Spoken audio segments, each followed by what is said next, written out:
Dear brothers and sisters, in Arthurian and German legends, the search for the Holy Grail, which is the chalice used by our Lord at the Last Supper, gives a focus to many stories of chivalry and love.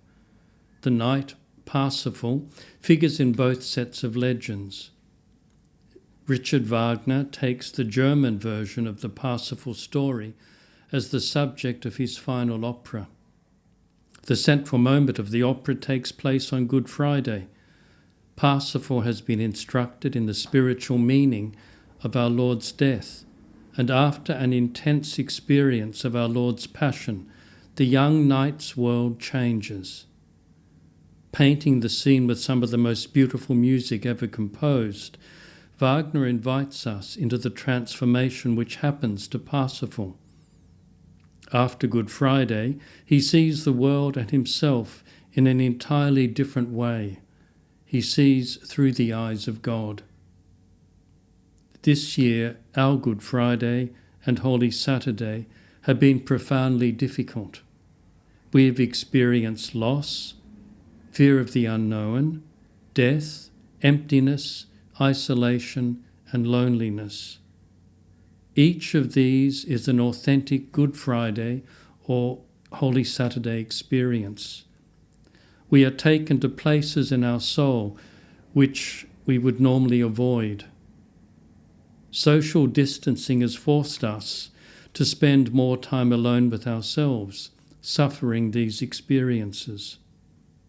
I pray that, like Parsifal, our sensitivity and perception might undergo an Easter transformation, that we might see the hand of our loving Father in creation, in others, and within our own hearts. On the first Easter Sunday, Mary of Magdala, Peter and John gather around the empty tomb. Mary and Peter are perplexed. John looks in and sees an empty tomb and believes that Jesus is risen. John, alone amongst the disciples, knows what has happened. He sees what is not visible.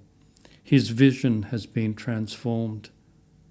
Oh, that we might be changed as St. John was changed.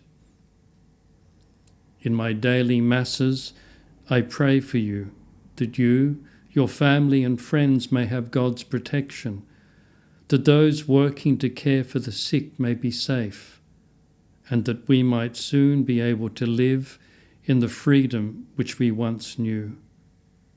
I wish you all a happy and blessed Easter.